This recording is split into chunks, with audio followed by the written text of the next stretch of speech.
Vocês para voltarem, para a gente começar o nosso painel.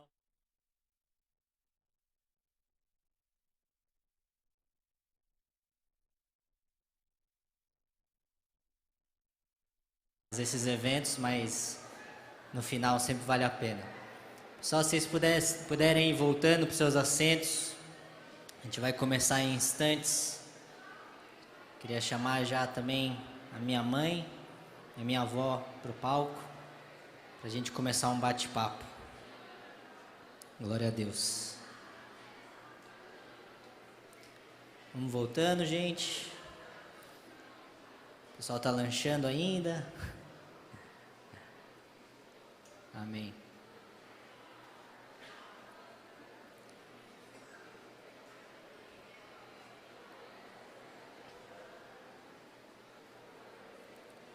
Glória a Deus.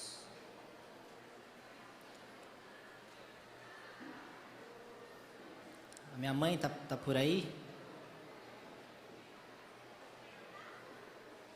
Tá lá atrás. Vai chamar ela para cá. Minha avó já está chegando aqui. Vão se acomodando, vão ficando confortáveis para a gente começar esse painel. A gente vai falar sobre a igreja que transforma, como que isso tem a ver com metanoia. Eu tenho certeza que a gente vai conseguir ter uma nova visão sobre igreja, a igreja de Cristo, a nossa igreja. Vai ser muito bom. Vamos voltando, vamos chamando seus colegas, seus amigos, seus familiares, para que a gente consiga começar. Minha mãe já está chegando aqui. Quem vai ficar até o final aqui? 9h30, 10 horas. Glória a Deus. Depois dessa sessão a gente vai ter mais uma sessão. Vai ser um culto muito abençoado. Vai ter o momento do louvor. Alguém sentiu a presença de Deus no louvor? É muito bom porque o louvor é a forma como a gente adora a Deus num culto. E isso é um dos valores do Regenere, a adoração. Então a gente dá bastante tempo para o louvor, para que as pessoas consigam adorar a Deus. Glória a Deus. A gente já está aqui com a presidente da nossa igreja, Irene Miranda, e a minha mãe, a Débora Miranda. Se vocês pudessem voltar ao nosso assento para a gente começar o painel. A gente vai começar agora. Gente, vocês podem...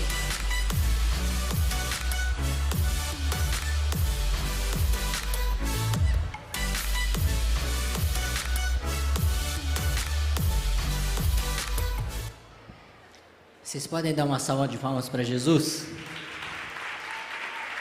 Glória a Deus. Estamos aqui com a minha querida vozinha, Irene Miranda, para se cumprimentar o povo e se apresentar. A paz do Senhor Jesus seja com todos vocês. Glória a Deus. E minha mãe que me carregou por 9 meses e está me carregando até hoje. Lógico. A paz do Senhor a todos vocês, jovens. Estão felizes? Amém. Glória a Deus. Gente, como eu falei, isso aqui é um bate-papo. A gente vai fazer, tem algumas perguntas aqui que eu vou fazer, mas obviamente a gente quer ouvir da atual presidente que esteve lá praticamente desde o início da igreja, juntamente com o falecido Davi Miranda, meu avô, que ontem fez 5 anos do falecimento dele. E a gente honra muito a vida do meu avô e tudo que Deus fez na vida dele. E a gente tem aqui a liderança da Irene Miranda, hoje, atualmente, presidente da igreja. E a minha mãe como a vice-presidente, né? Como uma das diretoras da igreja que ajudam a direcionar o rumo para tudo isso. Então a gente vai trabalhar em volta dessa posição delas, que Deus deu para elas, né? Na nossa igreja, para que a gente consiga entender um pouco melhor da nossa igreja. Vó, eu queria começar com você. Acho que muita gente tem bastante curiosidade da vida do missionário Davi Miranda, do vô, lá no início. Como que você lembra do relato? Eu sei que você conheceu ele depois disso, mas o que ele te contou sobre como foi o chamado de Deus na vida dele? Quantos anos ele tinha? Como é que foi esse momento na vida do Davi Miranda? Meu marido era uma pessoa muito simples. Ele era um católico roxo. Muito, muito, muito carola. Ele odiava os crentes. Odiava mesmo. Se ele soubesse que numa rua tinha uma igreja de crentes, ele desviava, ia para outra rua. Você ouviu ele contar, né, Débora? Eu me lembro, inclusive, o meu pai tinha tanto santo dentro do quarto, que às vezes de madrugada ele acordava e ele... que é isso? De tantos santos que tinha ao redor da cama, né? Ele conta que tinha o bom Jesus de Praga, de 1 metro e pouco de altura, que estava do lado da cama dele, porque o quarto era pequeno. Muitas vezes ele se assustava ao acordar à noite, aquele menino de pé ali. Mas a mãe dele se converteu antes. A irmã dele também, né? Araci, também se converteu antes. Então, ele ficou inimigo da mãe e da irmã. E havia cultos também na casa do meu pai, da igreja da minha avó. E quando eles entravam, ele fechava a porta, ligava o rádio na maior altura para atrapalhar o culto que seria realizado na casa dele. E ele começou a falar para minha avó, dizendo: você está traindo a nossa religião, o nosso pai que faleceu, você fica com esses negócios de crente, eu vou fechar a porta aqui do meu quarto. E fechava e colocava o rádio na maior altura para que ele não pudesse ouvir o culto que estava sendo feito na sala, né? O pastor Roberto, que consagrou ele a pastor, se lembra, porque ele visitava a casa da minha sogra. E quando os crentes chegavam, meu marido batia a janela. E o pastor Roberto contou para mim, que agora já passou para o Senhor, muitas vezes ele chegou e o missionário bateu a porta na cara dele. Ele chegou a ser até coroinha, né? Ele ajudava o padre nos rituais católicos na igreja. Ele era muito zeloso. Ele era muito zeloso pela religião que ele havia recebido dos seus pais, né? Mas como o Davizinho pregou hoje, ele não conhecia Jesus. Era um católico mariano, zeloso da religião, mas não conhecia a Jesus. E como que foi esse momento que ele teve um encontro com Jesus? Eu falei uma vez com o vô, ele me contou um pouco por cima, mas eu queria ouvir a sua perspectiva disso. Então, minha sogra, minha cunhada, sempre orando pelo missionário, pelo jovem Davi. Ele tinha, naquele tempo, 22 anos de idade. Era vaidoso, gostava de carnaval, pulava os 4 dias de carnaval. Gostava muito de baile. Aquele tempo tinha matinê, assim, começava às 4 da tarde. Então o pai era arrastapé mesmo, né? 8 da noite, de bailinho, né, de bairro. Ele não perdia um final de semana. Os bailes, era muito vaidoso. E um dia ele voltando, um desses matinês, lá para as 8 da noite, ele passou numa rua que tinha uma igreja e os crentes estavam cantando. nesse dia ele não desviou, ele passou e parou em frente à igreja e gostou da música. Veja que a oração da minha sogra, da minha cunhada, já estava chegando lá no céu. Você sabe que a música também tem um poder, o louvor, né? Claro, tem um poder muito forte, né? Às vezes a pessoa que não vai ouvir uma pregação gosta de um hino. E naquele hino, as palavras do hino tocam no coração da pessoa e a pessoa se converte, né? Ele gostou do louvor que estavam cantando. Então ele parou ali, foi convidado, sentou lá no último banco e ficou ouvindo o louvor. E nesse dia, o Espírito Santo começou a tocar no coração dele. Ele aceitou a Jesus num banco mesmo, orgulhoso, na hora do apelo. Primeiro ele ouviu a pregação. Ele não se esquece que era a pregação do sacrifício do menino que o pai ia sacrificar. Abraão e Isaac. Então, ele achou aquilo interessantíssimo. Como ele não conhecia Jesus, nem conhecia a Bíblia, porque os católicos não conhecem a palavra, não conhecem a Bíblia.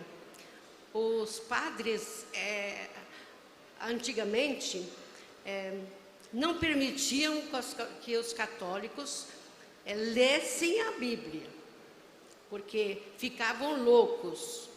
Então, meu marido não tinha lido a Bíblia, só rezava o que os padres ensinavam a rezar, mas a palavra de Deus ele não conhecia. Então, essa passagem bíblica do sacrifício de Isaac, ele achou maravilhoso como Deus preparou um cordeiro para ser morto no lugar daquele menino, e aquele cordeiro era Jesus. Glória a Deus. Então, tocou profundamente no coração dele. Na hora do apelo, ele não foi à frente, mas no lugar que ele estava, ele entregou seu coração para Jesus. Amém. Eu vejo muito da conversão do vô como a de Paulo. Ele era completamente contrário, muitas vezes perseguia, mas é aquele encontro de Paulo no caminho de Tarsis, de Damasco, ele teve um encontro com Jesus e transformou. Ele tinha um zelo muito grande pela religião judaica, e Deus converteu a fé dele para o cristão, para a fé em Jesus. Eu vejo muito isso na vida do vô. Ele era um católico ferrenho, e quando Jesus se apresentou a ele, ele conheceu Jesus, todo esse zelo, toda essa fé foi convertida para a direção certa, né? É mais ou menos isso que você vê? Porque ele era zeloso em tudo que ele fazia. No tempo do catolicismo, ele era zeloso pela religião. E depois que Jesus entrou no coração dele, ele ficou zeloso por Jesus, pela palavra de Deus. Glória a Deus.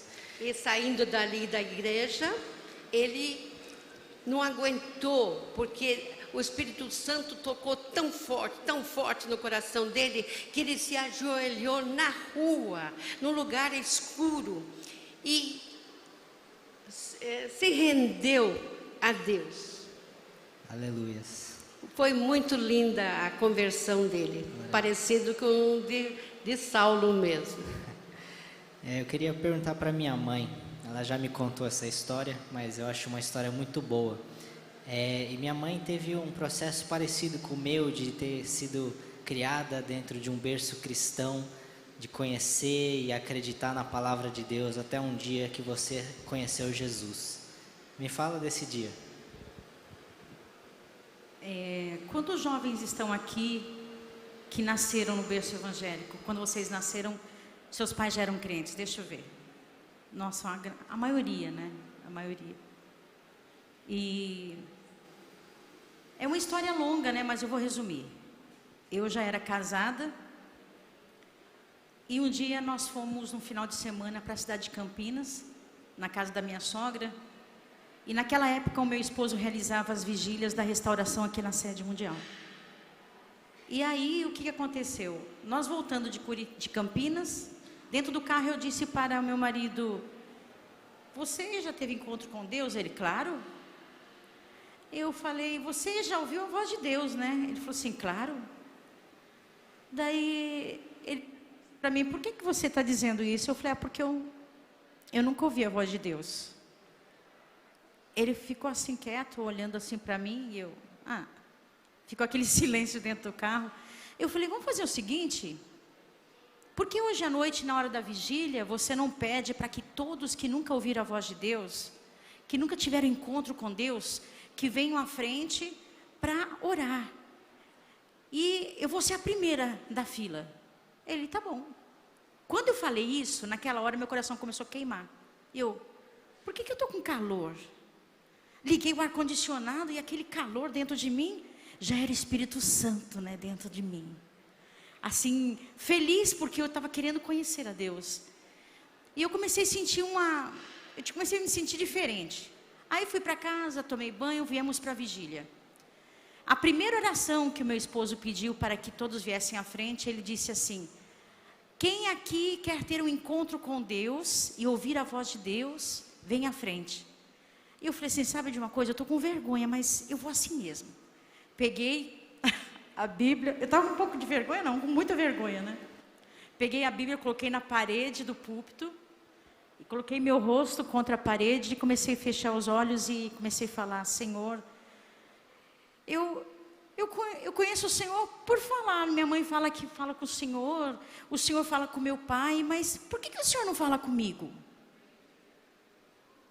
Aí Deus não falou nada. Aí eu pensei: acho que eu estou ofendendo a Deus. Não estou ofendendo a Deus, eu só estou perguntando por que Ele não fala comigo. E aí eu comecei a sentir aquele mesmo calor que eu senti no carro. Meu coração começou a queimar de novo. Aí eu comecei a chorar. Eu não falava nada, eu só chorava.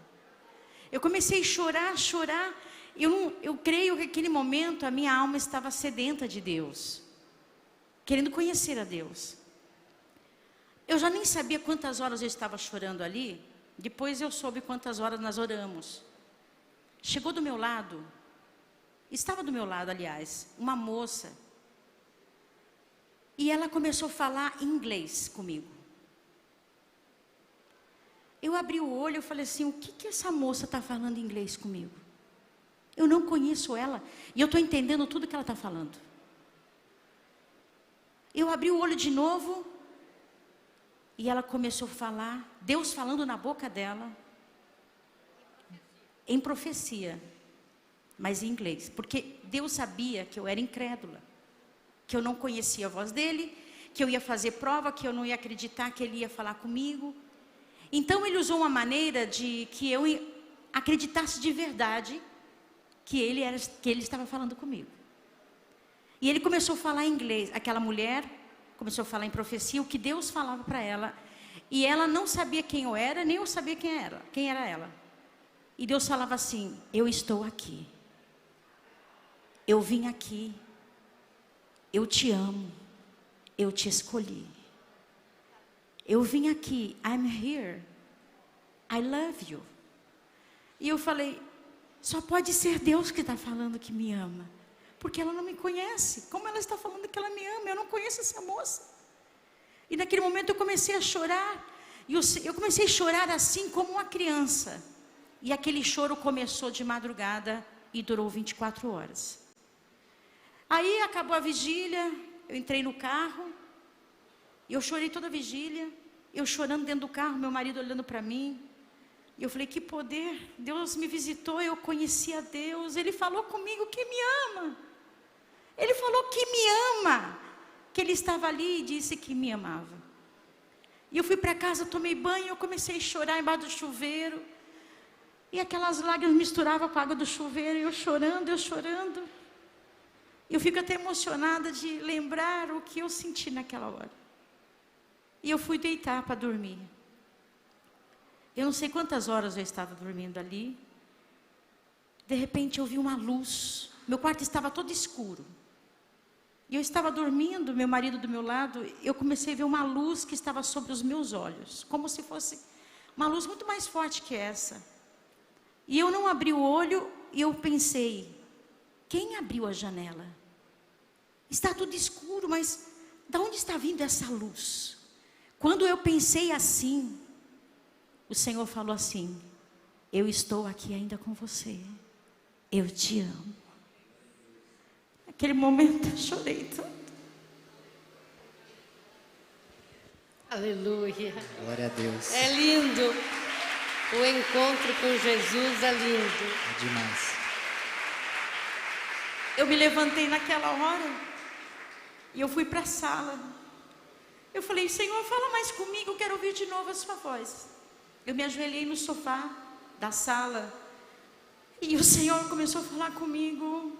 Eu te escolhi desde o ventre da sua mãe. Eu vou te usar muito. E Deus começou a falar tanta coisa. E eu falei, Senhor, eu não sou digna. Eu não sei falar. Eu não sei pregar, eu só sei cantar. E o Senhor, a cada dia, foi me revestindo. O Senhor foi me ensinando. Aí amanheceu o dia. Eu vim para a sede mundial. E eu queria encontrar a minha mãe e meu pai para dizer que Deus tinha falado comigo e que agora eu conhecia a voz de Deus. Glória a Deus. Aí quando meu pai chegou no escritório, eu estava já sentada. Ele chegou, ele me viu, meu rosto já estava deformado, eu já quase 24 horas chorando. Aí ele falou assim para mim, o que te aconteceu, minha filha? Por que você está chorando? Eu falei, eu conheci a voz de Deus. E ele falou que Ele me ama. Ele me ama, pai. Ele falou que ama a mim como Ele ama o Senhor. Agora eu conheço a voz de Deus. E ele me abraçou, ele falou assim, filha, como isso é lindo. Como eu gostaria que isso acontecesse com vocês. E naquele momento, logo em seguida, já corri atrás da minha mãe e falei, mãe, Jesus me ama, Ele falou comigo. E a partir daquele dia, eu comecei a mudar a minha vida. Eu comecei a entender realmente o que era o Evangelho. Porque eu nasci na igreja, eu não conhecia Deus, apesar que Ele me conhecia. Eu estava no meio da multidão, mas como o Davizinho pregou, eu fui buscar a Deus, fui buscar Jesus e conhecê-lo. E hoje Ele é meu amigo e eu sei que Ele me ama de verdade. Glória a Deus. E eu amo demais. Vocês podem glorificar Obrigada, Jesus por isso?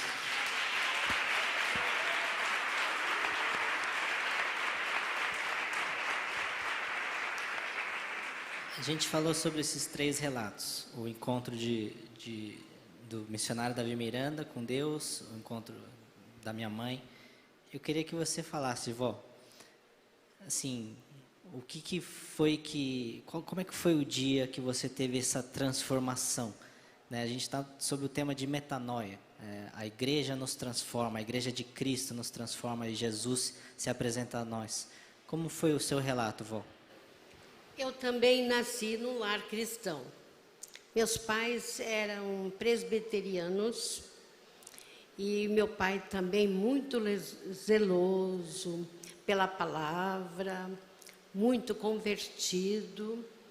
E eu também, como muitos jovens, eu tinha vontade de usar coisas mundanas. Eu queria ser bonita, eu aparava meu cabelo. O dia que eu cortei uma franjinha, meu pai chorou, eu fiquei com muita pena. E falei, não vou fazer mais isso não, porque vi que ele sentiu tanto isso. E eu enrolava a saia na cintura para ficar mais curtinha. Como muita moça faz isso, na frente dos pais, solta a saia para ficar mais compridinha, né? Isso é próprio da juventude que ainda não teve o encontro com Deus. Que a hora que a gente se encontra com Deus, isso muda. Porque as coisas do mundo já não têm mais valor, já não mais atrai, né? Eu também me casei, ainda não era muito convertida. Mas graças a Deus eu casei com um homem muito convertido, muito crente. E ouvindo ele pregar, eu fui me convertendo. E a conversão, a hora que a gente aceita Jesus, o Senhor nos perdoa, como você pregou. É instantâneo, mas a santificação vem aos poucos, não é, Débora? É gradativo, né? É gradativo. Como aquele versículo que fala, quando você aceitar Cristo, o dia não está muito claro ainda, mas você vai caminhando até ser dia perfeito. Um sol brilha no seu caminho, daí você está vivendo em santificação. Assim foi minha vida. De glória em glória. Isso. Assim foi a minha vida. Eu me casei ainda bem vaidosinha. Eu tinha um anelzinho que eu não usava, mas eu guardava. Então, um dia, eu deixei ele em cima do móvel, o meu marido olhou assim, pegou e amassou. Amassou o meu anelzinho. Nem ouro era, bijuteria, mas veja como o coração da gente fica preso em coisinhas que só para agradar mesmo Satanás, porque eu nem usava. Jamais eu podia usar com o meu marido, né? Ele era tão zeloso. Então, ele amassou assim, deixou lá no móvel. Eu fiquei, mas como é que ele faz isso com minhas coisas? Mas não falei nada. E não me fez falta. Então, minha vida foi mudando. A saia foi ficando mais compridinha. Já não tinha vontade de aparar o cabelo. Minha vida foi mudando aos poucos, até ser dia perfeito em minha vida. Glória a Deus. Pode levar o Senhor, Ele merece.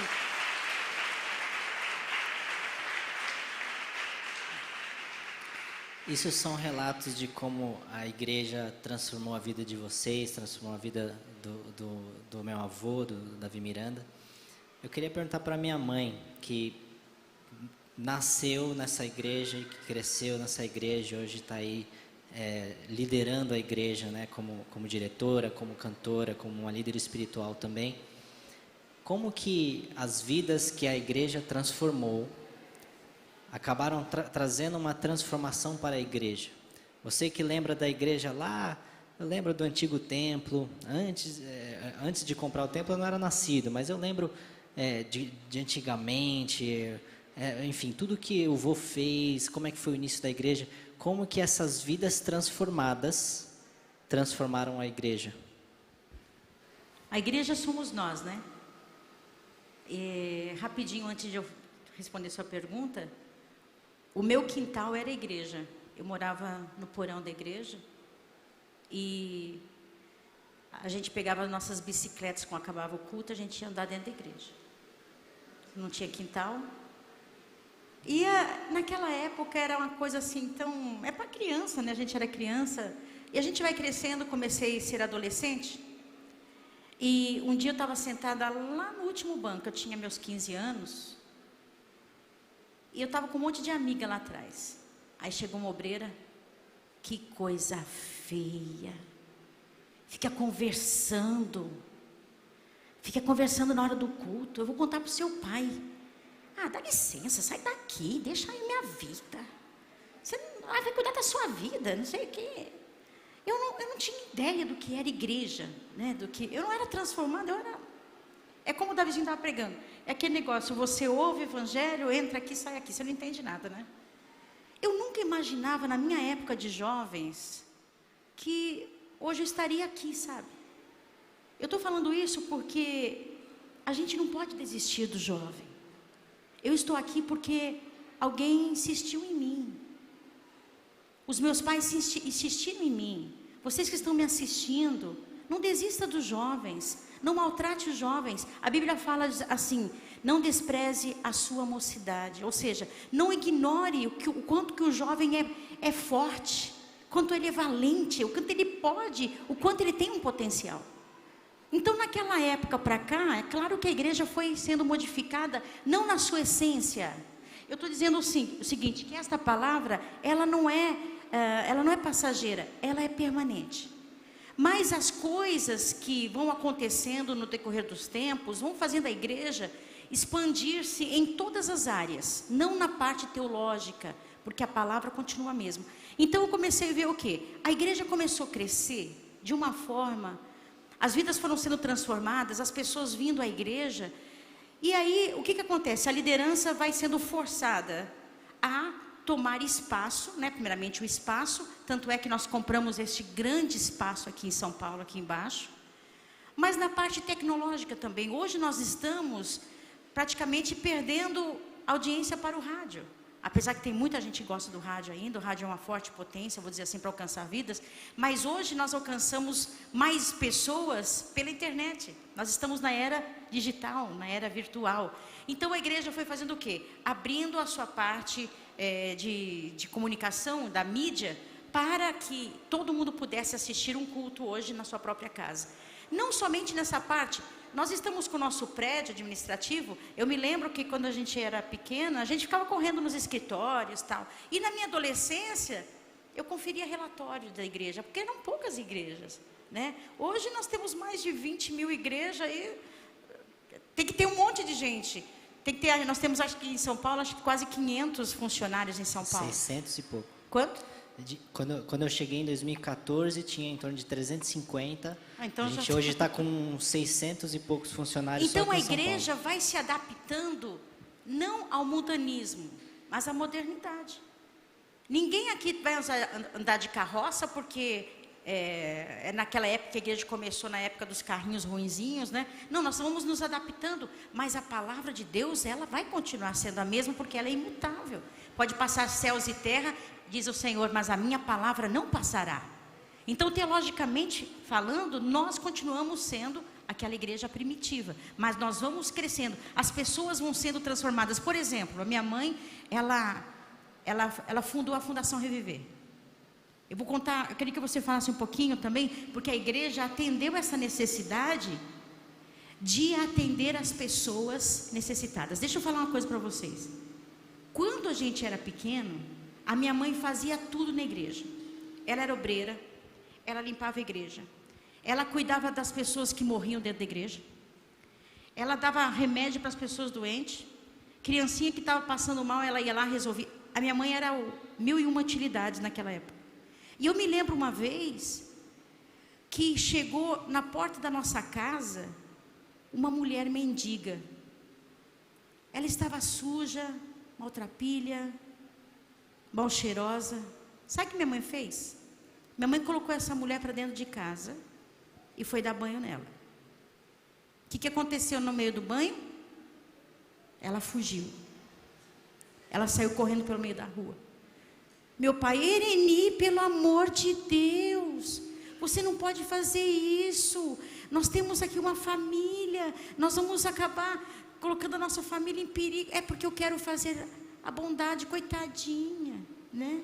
Ela está aí jogada, ninguém cuida dela. Aí, na igreja, chegava pessoas que não tinham onde morar, minha mãe queria levar para casa. E meu pai: mas Ereni, a gente não conhece. Pelo amor de Deus, não faz isso. Aí um dia morreu uma mulher na igreja, porque estourou uma varize. A minha mãe foi lá, pegou os lençóis da nossa casa, amarrou nas pernas da mulher para o sangue estancar, né? E minha mãe fazia todas essas coisas. Então, a igreja foi tendo a necessidade de criar setores para atender a igreja que crescia, em todos os sentidos, né? Na parte da mídia, na parte de assistência social. E assim a igreja foi crescendo, né? E hoje eu vendo, desde a época que eu era pequena, é um sonho. Eu nunca imaginava que a igreja ia ficar desse tamanho no mundo inteiro, né? Isso realmente é uma prova que essa igreja, a nossa igreja, é uma igreja de Deus. Glória a Deus. Vó, eu queria que você falasse um pouco da fundação. Eu acho que uma das coisas que mais me chamam a atenção é que isso começou exatamente com esse relato, você trazendo pessoas desabrigadas para dentro da sua casa, para dar banho, um prato de comida, e era o amor de Deus através de você se estendendo a outras pessoas. Eu vejo a assistência social como o evangelho na prática. Você amar a Deus e amar o próximo, esses são os 2 maiores mandamentos. Como que essas vidas transformadas pela Fundação Reviver transformaram a Fundação Reviver para suas ações hoje? Eu lembro que antigamente tinha o sopão, por exemplo. Eu queria que você falasse sobre isso. Eu acho que a beneficência é um chamado. Eu tenho esse chamado desde criança. Eu lembro que eu queria trazer pessoas carentes para dentro de casa desde criança. Até que na igreja antiga, antes da igreja nova, tinha muitos velhinhos abandonados que dormiam na igreja porque não tinham para onde ir. Mas ali não é lugar apropriado para eles ficarem, não tinha onde se banharem, eram pessoas doentinhas. Então, eu senti no meu coração de preparar um lugar para eles, para levá-los para lá. Foi assim que começou a fundação. Eu vi a necessidade de fazer alguma coisa por essas pessoas. E depois vieram as criancinhas também, e nossa creche aqui no Cambuci é voltada para as crianças de extrema carência. Criança de rua, criança de albergue, aquelas que vivem nessas casas de cômodos.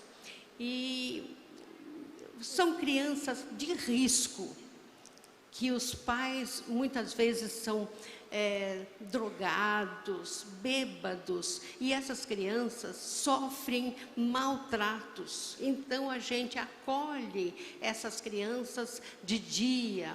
Ali elas comem, se banham, vestem roupa limpa e ouvem a palavra de Deus. Até chegaram algumas criancinhas refugiadas da Síria, porque lá estamos tendo guerra civil, e elas entraram lá na creche da fundação. E elas ficavam o dia inteiro, e à tarde, no finalzinho da tarde, os pais vinham buscar as criancinhas. E tinha criancinha que não sabia falar o português, né? Você acabou contando para a gente, e a gente ficou com pena mas as nossas professoras da creche abraçavam essas crianças, porque é uma linguagem que todo mundo entende, sem precisar você falar alguma palavra. E essas criancinhas que eram abraçadas por essas tias, elas ficavam atrás das tias, porque sentiam-se amadas. E eu achei muito lindo quando você falou que até as criancinhas refugiadas de outros países, haitianas, estavam vindo para a creche da Fundação Reviver. É lindo mesmo, né? Nós acolhemos um menininho de 2 anos que não sabia comer. Não sabia comer, porque os pais costuravam o dia inteiro. Um casal boliviano que ficavam costurando naquele trabalho escravo que nós sabemos que existe, né? É triste, mas acontece. E então a mãe não tinha tempo para dar uma comida para aquela criança. Então ele ficava na frente da TV com mamadeira. Ele só sabia tomar mamadeira, já tinha mais de 2 anos. Então ele foi aprendendo a mastigar. Tivemos que mastigar na frente dele para aprender a mastigar comida sólida. Aí vocês veem a necessidade dessas criancinhas que estão por aí. Então, chegou, né? Nós tivemos que ter uma fundação para abrigar crianças, e muitos velhinhos são abandonados pela própria família, tendo filhos, ficam abandonados na igreja. E a igreja vai ter que, né, abrigá-los e tem a fundação para abrigar essas pessoas que estão abandonadas. Né? Então a igreja vai se adaptando, né, à época, à tecnologia, à internet. No começo, quando não tinha internet, era outro tipo, era rádio, outro tipo de comunicação. Eu acho que o que eu ouvi recentemente de um líder muito influente assim de igreja, ele falou uma coisa muito interessante que para mim ficou. Ele falou, toda organização, e ele está se referindo, né, no nosso contexto para a igreja, tem duas coisas. Tem missão, que é alcançar almas para o reino de Deus, e tem método. O método você namora, a missão você casa. Então, a nossa missão nunca vai mudar. Sempre vai se ganhar almas para Jesus. O método você namora. Vai mudando. A forma como você vai ganhar almas para Jesus, hoje, no século 21, 2020, já é completamente diferente, né, de 1962, quando a igreja foi fundada. Eu queria voltar, a gente está falando sobre a transformação. Eu queria que vocês falassem, eu queria começar com a minha mãe, a perspectiva dela como uma criança ainda, o início da igreja. Quais foram os custos? Quais foram as dificuldades? Qual foi o preço pago para que a igreja chegasse onde chegou hoje, lá no início?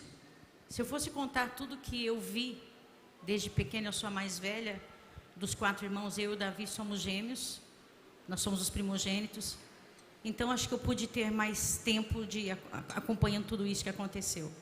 Mas 2 coisas marcaram a nossa vida, mas eu vi que aquilo ali fez com que a igreja ficasse assim, expoente demais, e a igreja ficou conhecida. Uma das coisas que muito marcou minha vida foi quando meu pai foi fazer uma concentração no Rio de Janeiro, numa cidade, acho que chama São Gonçalo. E ele marcou na igreja essa concentração, só que foi tanta gente, que entupiu a rua de gente, a igreja, e nós fomos entrando, eu, minha mãe, a Leia, Davi, Daniel, nós fomos entrando pelo meio da multidão, para entrar na igreja. Então, na frente da igreja tinha uma garagem, então nós fomos passando por ali. Então, quando meu pai viu que não dava para entrar na igreja, ele subiu numa laje que tinha na garagem, assim, na frente da igreja, tinha uma garagem, ele subiu numa laje para pregar dali de cima. Então, então ali na garagem tinha uma livraria, então meu pai subiu em cima da livraria, que tinha uma laje, para pregar. Então, as pessoas que estavam dentro do templo queriam sair para ver a concentração que estava acontecendo na garagem. E quem estava na rua queria entrar. E estava nós lá no meio. Eu, Davi, Daniel, Leia, minha mãe. E aquele empurra. Gente querendo sair da igreja para ficar na garagem, e gente da rua querendo entrar na garagem. Aí começou o tumulto, a igreja, como se fosse assim, uma onda do mar, assim. E nós lá. E eu gritando, acho que eu tinha uns 8 anos, eu, socorro, socorro, socorro. Não sei quem que me puxou e me jogou dentro da livraria. E eu falei, mas a Leia está lá no meio. E puxa a Leia também, aquela gentarada. Quando eu vi, tinha um monte de gente morta, já pisoteada no chão. Eu falei, meu Deus, tem misericórdia, o que está acontecendo aqui? E aí, eu já não sabia onde estava minha mãe, eu não sabia onde estava o Davi e o Daniel, só eu e a Leia, dentro da livraria. E meu pai, calma, irmãos, não se apavorem, fiquem tranquilos. Por que eu estou contando isso? Não estou contando isso para vocês ficarem assustados, mas foi aí que aconteceu o boom da igreja. Quando a igreja explodiu. A igreja de Deus e Amor ficou conhecida no mundo inteiro. Eu vou terminar a história rapidinho. Quando eu estava na livraria com a Leia, começaram a jogar dentro da livraria pessoas mortas, que estavam sendo pisoteadas, crianças mortas. E aquilo marcou minha vida. Entrou uma menina, acho da minha idade, pisoteada no rosto. E quando eu vi aquilo, eu comecei a chorar. E os irmãos, meu Deus, tentando ressuscitá-la, e respiração, boca a boca. E aquilo foi me assustando. De repente chegou mais uma criança pisoteada. De repente mais uma criança pisoteada. Daqui a pouco chegou a polícia. E a polícia veio tocando sirene, e aquela coisa. E eu perdi meu pai, eu perdi minha mãe, eu não sabia onde estava ninguém. E aquela confusão. Irmãos, para resumir. Em todas as manchetes dos jornais, primeiras páginas dos jornais em 1900, acho que foi 74, não me lembro exatamente. Davi Miranda mata fiéis. Davi Miranda assassino, pastor assassino. Todos os jornais. E o meu pai sendo procurado como assassino. E aí o que aconteceu? Nós fomos para São Paulo. Eu fiquei na casa de uma família. Os meus outros 2 irmãos na casa de outra família. Eu não sabia onde estava meu pai e minha mãe. E aquilo foi marcando minha vida de uma maneira que eu não posso nem lembrar daquilo, porque eu me sentia assim, numa situação como criança, eu não estava entendendo o que estava acontecendo. Mas hoje, como adulta, eu pude entender que tudo aquilo aconteceu, que Deus permitiu para que a igreja fosse conhecida, o evangelho fosse em todo o Brasil, onde a igreja pudesse entrar em todos os estados do Brasil. E foi uma luta muito grande. Meu pai sendo procurado como se fosse um assassino, e aquilo me marcou demais. Mas eu vi que a Bíblia fala, né, que tudo coopera para o bem daqueles que amam a Deus. Então eu vi que aquilo ali marcou minha vida. Eu fiquei muito apavorada. E outras coisas, ladrões querendo entrar na igreja, e a porta era de madeira. Meu pai, vamos gente, chamou todos nós 4, nós éramos pequenos. Segura a porta que o ladrão está querendo entrar aqui na igreja, roubar a igreja. E a gente empurrando a porta. Pequeno, segura. Imagina, mas aquilo marcou tanto a minha vida que foram tantas coisas. A gente morava no porão da igreja, eu vi um monte de rato comendo as nossas roupas, mordendo a boca da Leia, vinha, mordia, ia embora, sabe? Então nós tínhamos muitas provações, muitas dificuldades. A minha mãe, com aquela dificuldade, já não tinha fralda para a gente. E era tão difícil, os ratos pegavam nossas fraldas, levavam para o ninho. Então acabava nossas fraldas, e a minha mãe começou a rasgar os lençóis para fazer fralda para a gente. Então tudo isso marca a vida da gente. A gente passou momentos difíceis, né? Mas aquele que persevera, ele vence em nome de Jesus. Amém. Né? Nós estamos aqui hoje. Eu sou fã de carteirinha de um pastor norte-americano, T.D. Jakes. A minha mãe conhece. Eu sou muito fã desse cara. E ele me falou uma coisa que me marcou muito. Ele falou, olha, a salvação é gratuita. Jesus já pagou o preço. Você não paga nada para ser salvo. Mas para viver com Jesus e para ser um ministro do reino, vai te custar absolutamente tudo. Eu acho que isso tem muito a ver com tudo que aconteceu na igreja, a vida que o vô viveu. Eu queria relatar, eu já falei isso em público, um dos momentos mais marcantes da minha vida. O velório do vô, 2015, fevereiro, a gente fez 5 anos ontem. E no momento que eu e meus primos e meus irmãos, a gente carregando o caixão dele para fora da igreja, e Deus falou no meu coração muito forte, foi o que me propulsionou para o meu ministério. Eu já tinha conhecido a Deus, Deus já estava trabalhando comigo, e Deus falou assim, o seu vô saiu do púlpito num caixão, é isso que eu quero de você. Aquilo me transformou, aquilo me mostrou que ele pagou o preço. E conhecendo o meu vô, desde criança, na época que eu ia lá na casa, lá na Serra da Cantareira, ele levava a gente no quarto escondido para dar bombom para a gente. Minha avó ficava brava, dava bronca. Ficar dando bombom para eles antes do jantar. Não jantava. Minha avó era brava, gente, me dava bronca. Ficar comendo bombom escondido.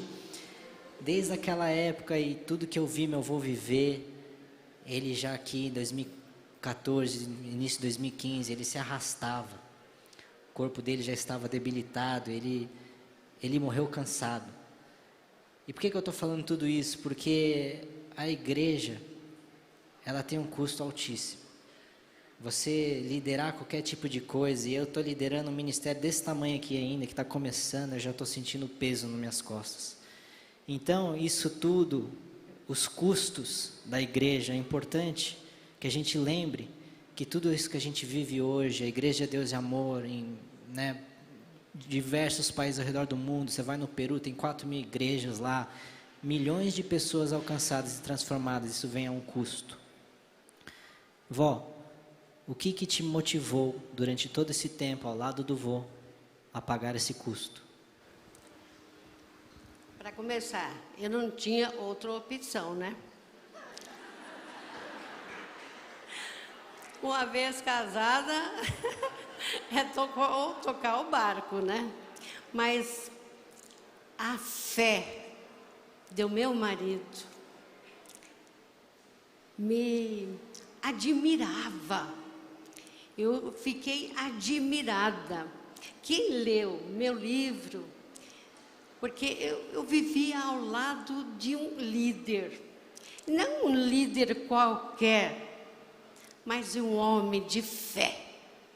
Ele nunca desanimou. Eu muitas vezes baqueei, mas olhando para ele, falei, não posso baquear, de jeito nenhum.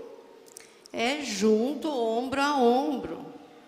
É na igreja, no trabalho, fazendo limpeza. Eu já cozinhei para 25 homens para construir a igreja da Conde de Sarzedas, grávida de 7 meses. Nessa hora, pôr a mão no arado e não olhar para trás. Eu admiro muito a minha mãe. E às vezes eu me vejo fazendo o que ela fazia. Desde que eu nasci, eu sempre vi minha mãe lutando, fazendo as coisas da igreja. Para ela não tinha nada difícil.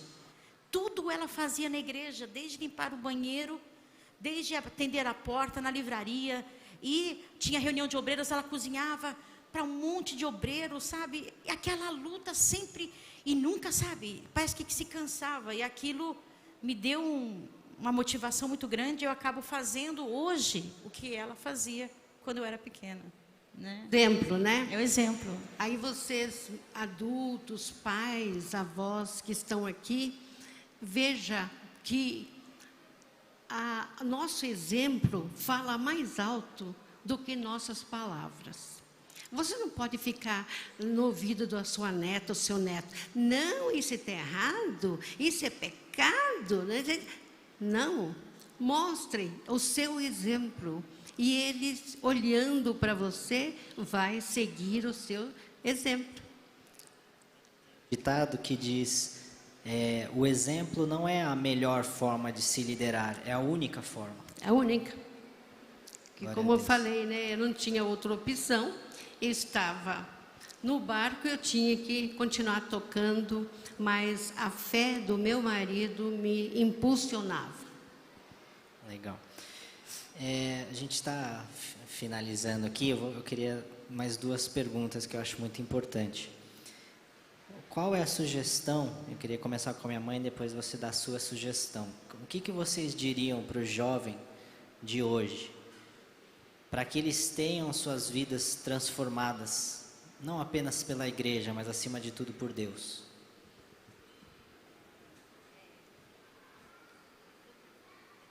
É tanta coisa que a gente gostaria de falar, mas para resumir tudo, vocês precisam buscar o Espírito Santo. Quando eu falei para o Senhor, para Deus, que eu não conhecia a voz dele, eu estava buscando o Espírito Santo. Então foi a partir daquela data, desde então, que eu fui transformada. Se o jovem não consegue buscar o Espírito Santo, começa ajoelhado ali. Eu não sabia orar. Às vezes eu falava, meu Deus, como que meu pai ora 3 horas? Eu oro 5 minutos, eu não tenho mais nada para conversar com ele. O que eu vou falar? Deus, eu te amo, abençoa, abençoa, abençoa, abençoa, amém. E o que mais que eu vou falar? O que eu vou orar? Eu não sabia. Mas a partir do momento que Deus realmente transformou a minha vida, eu fico eu digo, não muitas horas, mas mais de 1 hora, 1h30 orando e eu tenho mais coisas para falar. Então, quando vocês começam a buscar o Espírito Santo, a partir do momento que você fica ali de joelho e fala, meu Deus, você sabe que eu não sei orar, Senhor, eu tô aqui. A partir daquele momento, Deus já começa a fazer com que você aprenda a falar com Ele. E tem um negócio, se você não tem intimidade com a pessoa, você não tem conversa com ela. Senta perto de uma pessoa que você não conhece. Tá chovendo, né? Tá frio, né? Tá frio. Que horas são? Tá. A gente não tem intimidade, vai falar o quê? Mesma coisa com Deus, se você não tem intimidade com Ele, você não tem conversa.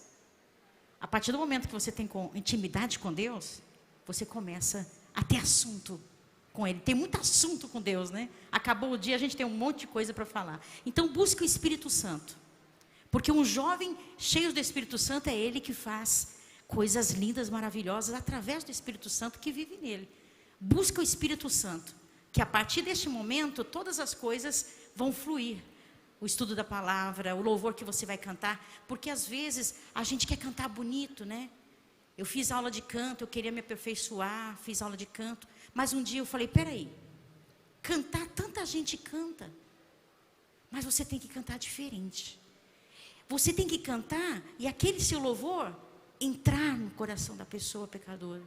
Então eu falo, Senhor, eu quero ser uma cantora diferente. Eu quero ser uma cantora que faça diferença e que a minha mensagem, que o meu louvor venha tocar o coração das pessoas. E isso é somente através do Espírito Santo. Amém. E você, vó? Só queria complementar. Uma coisa que minha mãe me falava, eu era criança ainda, eu ficava tentando horas e horas entender aquilo. A Bíblia nos diz para amar a Deus. Mas como é que eu amo a Deus? Era um negócio muito difícil. Falei, como assim amar a Deus? Primeiro que amor já é uma coisa muito difícil de explicar em palavras. Amor se sente, não se explica. Mas aquilo foi amadurecendo, à medida que você vai crescendo. E quando eu tive um encontro com Deus, aí eu entendi. Você não ama quem você não conhece. E quando eu conheci a Deus, eu falei, hoje eu amo a Deus, porque Ele me amou primeiro. Então, eu acho que isso é importantíssimo, né, para essa transformação, essa metanoia, né? E você, vó, qual que é a sugestão para o jovem ter sua vida transformada por Deus? Como você falou, não dá para amar alguém que você não conhece. Para amar a Deus, tem que conhecê-lo. Saber que Ele é bom. Saber quem é Deus. Né? Prová-lo, senti-lo. E outra coisa, a fé vem pelo ouvir. E ouvir pela palavra de Deus. O jovem tem que estar na igreja ouvindo a palavra de Deus. Muitas vezes no começo, você nem entende o que estão falando direito. Mas de tanto você ir ouvindo, o Espírito Santo vai tocando, vai falando, e o Espírito Santo vai ensinando a você.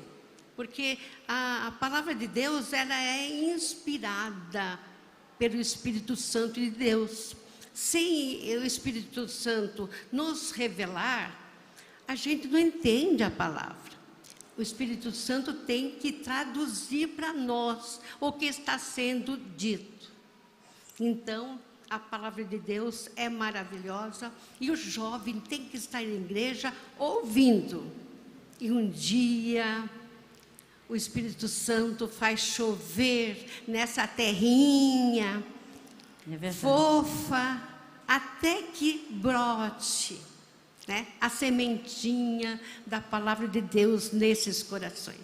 Amém. Eu queria que vocês duas também comentassem essa última pergunta. Vocês estão gostando, gente? É uma pena que a gente tem tempo limitado. Tem gente dormindo aí ou não? Só a gente vai começar a cantar os corinhos aqui. Acorda.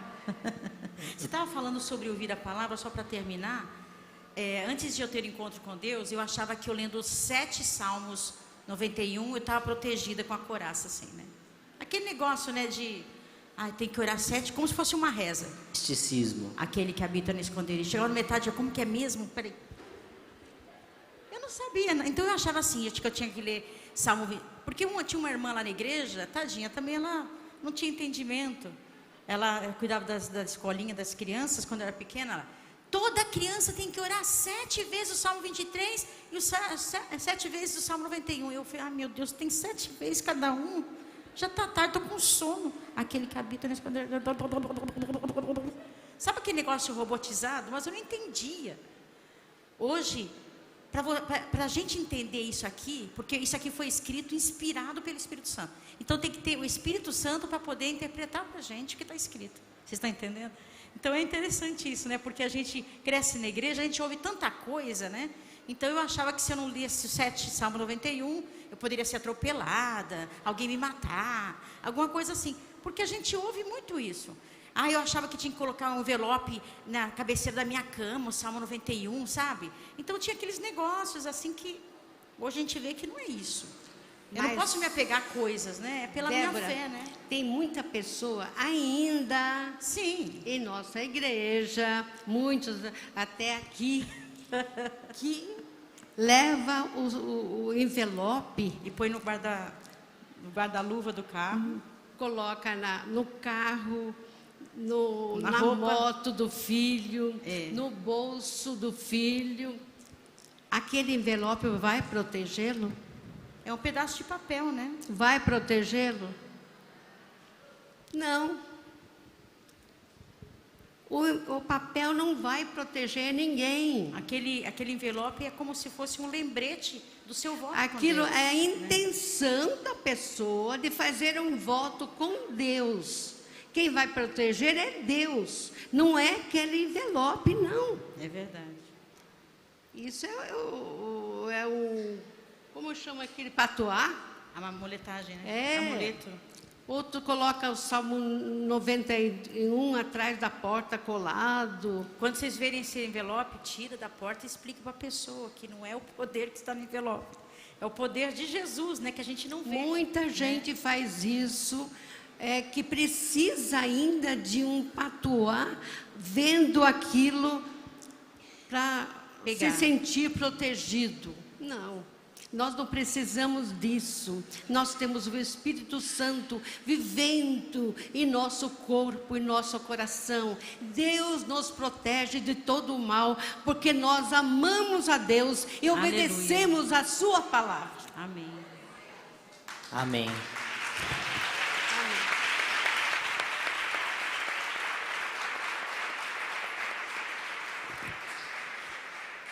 A gente falou sobre a transformação na vida de vocês, a minha transformação. Eu falo que acho que o pessoal está até cansando de tanto ouvir meu testemunho já, que eu prego quase toda pregação, eu vou falar alguma coisa que eu vivi.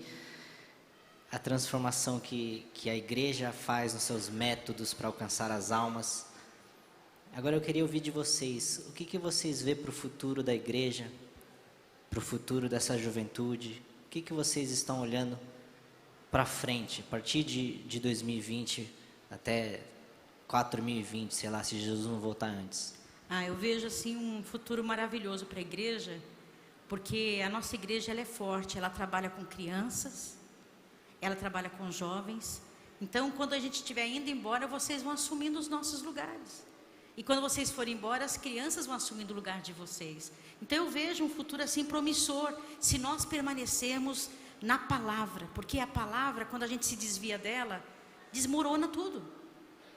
A gente pode ter a melhor intenção, a melhor das vontades, se nós não estivermos nesta palavra, nada vai dar certo. E eu tenho certeza que a Igreja de Deus de Amor vai continuar na palavra, que nós aprendemos desde o início, e apoiando o jovem, apoiando a criança, nossa igreja vai crescer muito. Eu tenho certeza que Deus vai levantar vocês. Muitos de vocês aqui estarão ocupando os nossos lugares. Se prepare, porque Deus vai levantar vocês. Amém? Pode louvar o Senhor.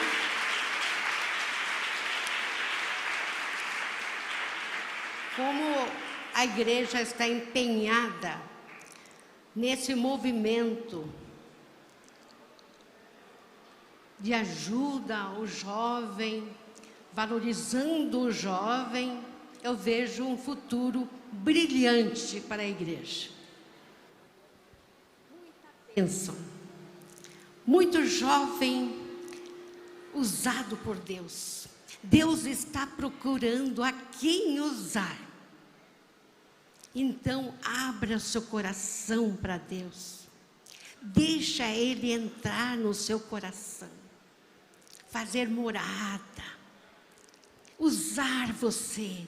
A Bíblia diz que vocês são fortes, porque já venceram o maligno. Vocês já venceram. Estão aqui porque venceram. Os outros que estão lá pulando o carnaval não venceram, ainda são escravos do maligno. Vocês estão aqui porque venceram a carne, o mundo, o pecado, o mal. Louvado seja Deus!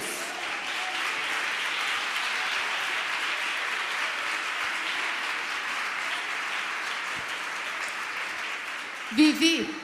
Oi.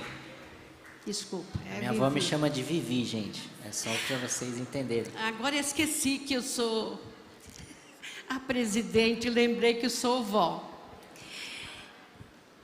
Eu queria ser, para essa mocidade aqui, a vovó. Como sou vó do Davi, eu queria ser a avó de todos vocês, jovens. Quem me aceita como avó? Eu amo vocês. Eu aprendi a ter paciência com vocês, porque tenho paciência com meus netos. Nós pais ou avós, nós temos que ter paciência com a mocidade. É melhor que estejam aqui um pouco vaidosos, um pouco sem saber o que estão fazendo, mas estão aqui, graças a Deus. Estão aqui junto conosco, ouvindo a palavra de Deus, do que lá no mundo. Nós, mais maduros, vamos apoiá-los, amá-los, e assim eles vão ficar aqui, até que Jesus complete o milagre na vida de cada um aqui. Em nome de Jesus. Glória a Deus.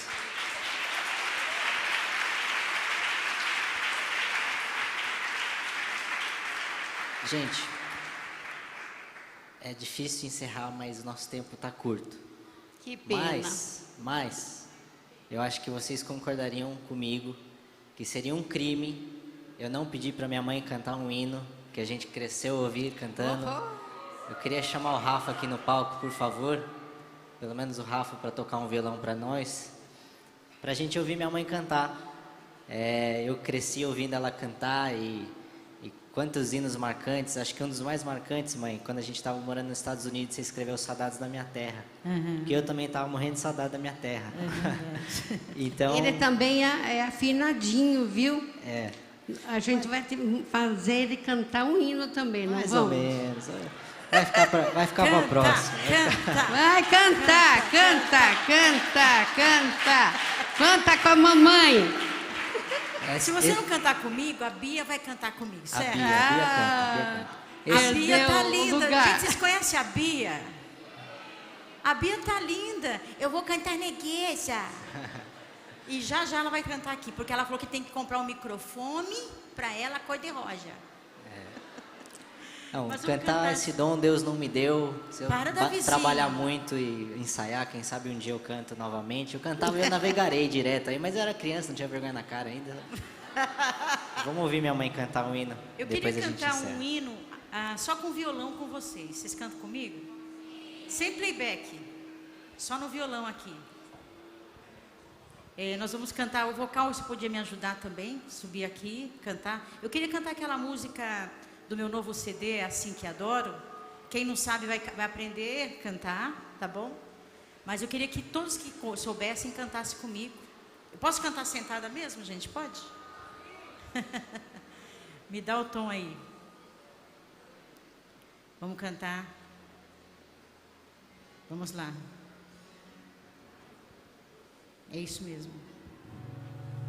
O hino é Meu Coração é Teu. Epa, pode abaixar aí, tá muito alto. O vocal tá preparado aí? O Senhor tá aqui, recebendo o nosso louvor.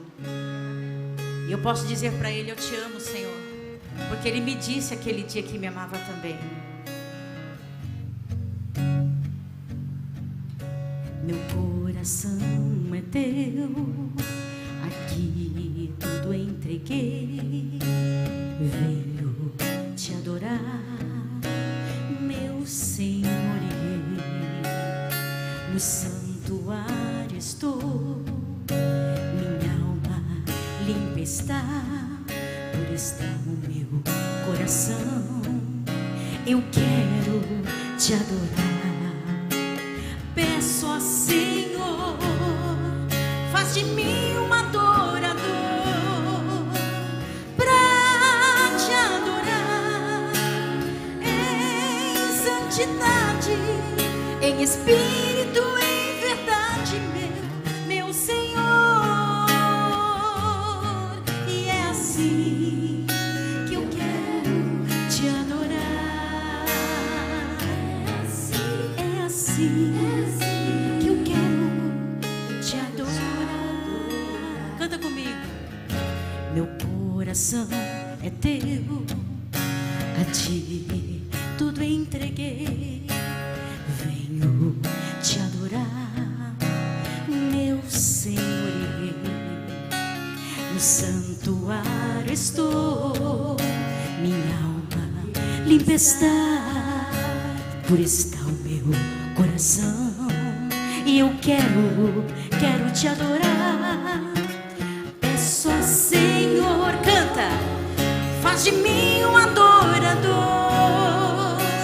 pra te adorar em santidade, em espírito, em verdade, meu Senhor. Levanta a mão comigo, assim, ó. E é assim que eu quero te adorar. Outra vez, e é assim que eu quero te adorar. Com a mão levantada, diga: Senhor, estou aqui. Eu te amo, Senhor. Fala pro Senhor falar contigo, que você quer conhecer a voz dele. Aleluia. Comigo. Faz de mim um adorador, pra te adorar, pra te adorar em santidade, em espírito, em verdade, meu Senhor. Comigo, é assim, levante a mão, que eu quero te adorar. E é assim que eu quero te adorar. Aleluia. Te adorar,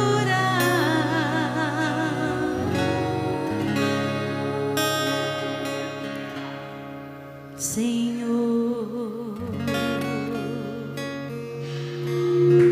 Glória a Deus.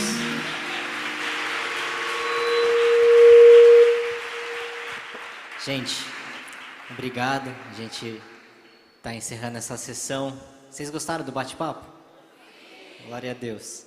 A gente vai ter um intervalo agora. Às 19 horas começa a terceira sessão do dia. Está apenas começando, tem amanhã o dia inteiro ainda. Eu espero que vocês estejam gostando. Essa sessão está encerrada. Sintam-se à vontade novamente. Às 19 horas a gente está de volta. Que Deus abençoe vocês.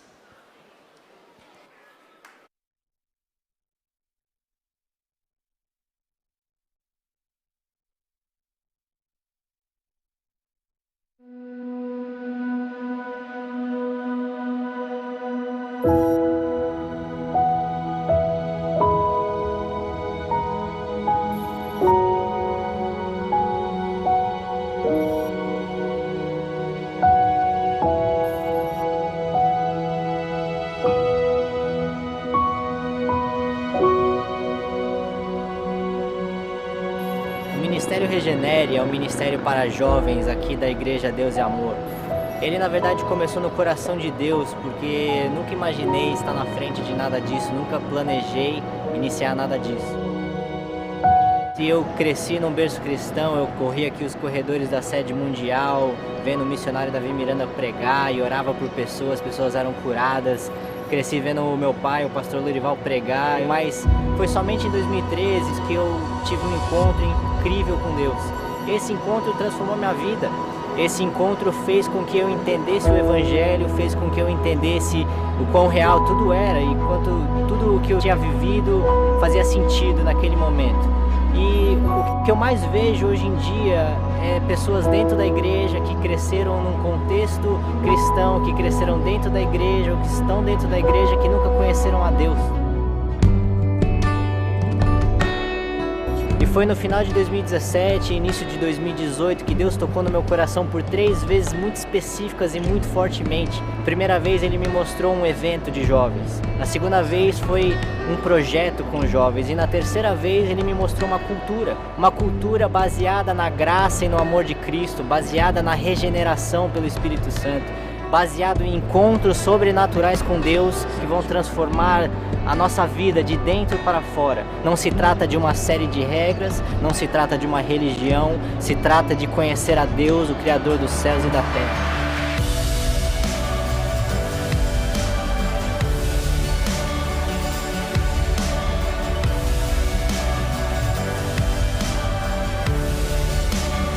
Ministério que vai trazer toda a essência do Evangelho, que vai trazer a graça, o amor de Deus, que vai trazer encontros espetaculares com a pessoa de Cristo para a regeneração, mas numa linguagem nos dias de hoje, uma linguagem que fala para o jovem hoje, aqui, 2019, um jovem do século 21 que nunca se sentiu acolhido muitas vezes pela igreja, nunca se sentiu familiarizado com a linguagem que tem sido falada.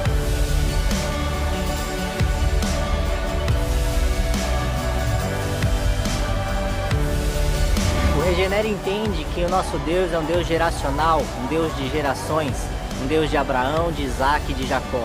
E nós vemos Deus levantando uma nova geração e tudo que o Regenere deseja é ver jovens regenerados, completamente alcançados pela graça, transformados do seu interior, com o coração completamente entregue a Deus e disposto a levar o reino de Deus, a sua essência.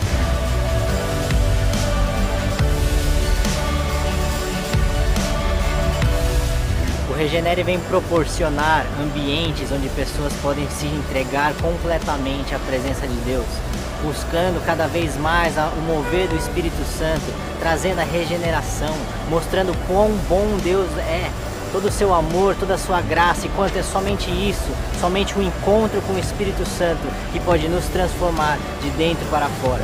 Nós vamos atrás daqueles que nunca conheceram a Deus, nós vamos atrás daqueles que não estão dentro da igreja.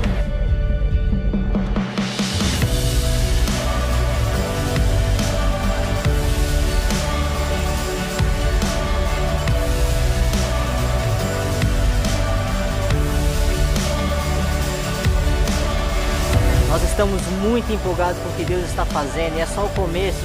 A palavra de Deus nos diz que nós não podemos imaginar o que Deus tem para fazer para todos aqueles que o amam. Vem com a gente, vem buscar a presença de Deus com a gente, venha ser regenerado. Isso é Regenere.